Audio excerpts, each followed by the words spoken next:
क्या आप जानते हैं कि यूपी में एक शिवलिंग की पूजा मुसलमान भी करते हैं? दोस्तों, क्या आप ऐसे शिवलिंग के बारे में जानते हैं जिसकी पूजा मुस्लिम भी करते हैं? और क्या ये बात सुनकर आपके भी कान खड़े हो गए ना?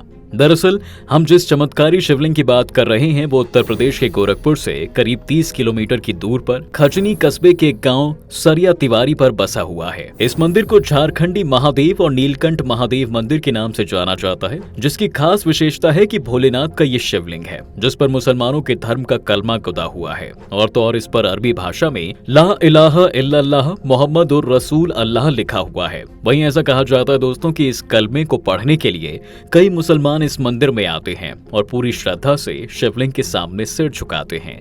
वहीं बदलते समय के साथ अब मुसलमान भी शिवलिंग पर जल चढ़ाने लगे हैं, जिसके चलते ये मंदिर आज सांप्रदायिक एकता का मिसाल बन चुका है। इसके साथ ही गांव में रहने वाले लोगों का कहना है कि सावन और शिवरात्रि के समय दोनों धर्मों के लोग मिलकर इस मंदिर में धूमधाम से पूजा अर्चना किया करते हैं।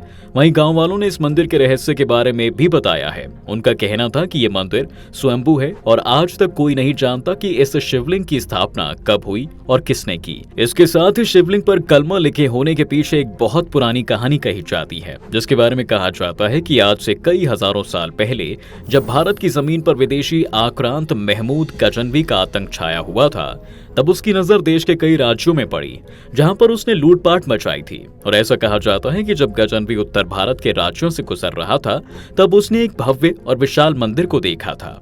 इस मंदिर की चमक और इसके ऐश्वर्य को देखकर महमूद गजनवी की आंखें फटी की फटी रह गईं। उसने इस मंदिर को लूटने का मन बना लिया और अपनी सेना की मदद से मंदिर में लूटपाट मचाई थी। कहा जाता है कि लूटपाट के बाद भी गजनवी रुका नहीं था। उसने इस मंदिर को खत्म करने की ठान ली और मंदिर में स्थापित शिवलिंग को तोड़ने के लिए अपनी सैनिकों को फरमान सुनाया। अपने बादशाह के हुक्म को मानकर गजनवी के सैनिकों ने शिवलिंग पर कुदाल और फावड़े से कई वार करने शुरू कर दिए। वहीं लगातार वार करने के बाद भी शिवलिंग जरा सा भी नहीं हिला, जिसे देख सब लोग हैरान थे।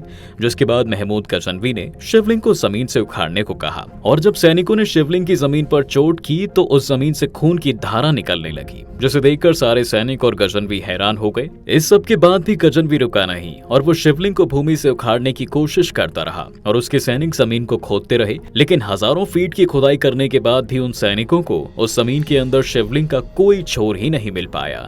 जिसके बाद गजनवी ने हार मानी और उस जगह से जाने से मन बना लिया। लेकिन जाने से पहले गजनवी ने उस शिवलिंग पर अरबी भाषा में एक कलमा गुदवा दिया था ताकि कोई भी हिंदू इस शिवलिंग की पूजा ना कर सके और इस शिवलिंग का महत्व समाप्त हो जाए। लेकिन ऐसा कुछ नहीं हुआ और बदलते समय के साथ इस मंदिर की मान्यता दिन प्रतिदिन बढ़ती चली गई, जिसके चलते आज न केवल हिंदू यहाँ आकर भोलेनाथ की पूजा अर्चना करते हैं, बल्कि इस मंदिर में मुसलमान भी आते हैं और शिवलिंग के ऊपर लिखे कलमे के सामने सिर झुकाते हैं।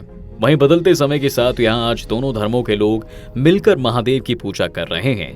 इसके साथ इस गांव में रहने वाले मुसलमानों का कहना है दोस्तों कि इस मंदिर में मांगी गई हर मुराद पूरी अवश्य होती है। तो दोस्तों, आज की वीडियो में बस इतना ही। अगर आपको हिंदू मुस्लिम एकता की अनोखी जानकारी से जुड़ा हमारा वीडियो पसंद आया है तो हमें कमेंट करके जरूर बताएं। साथ ही हमारे इस वीडियो को लाइक शेयर करना बिल्कुल ना भूलें। और आपके मन में भी अगर कोई सवाल है तो वो आप हमसे कमेंट सेक्शन में पूछ सकते हैं। क्या पता अगली वीडियो आपके सवाल का जवाब देने के लिए ही हम बना दें।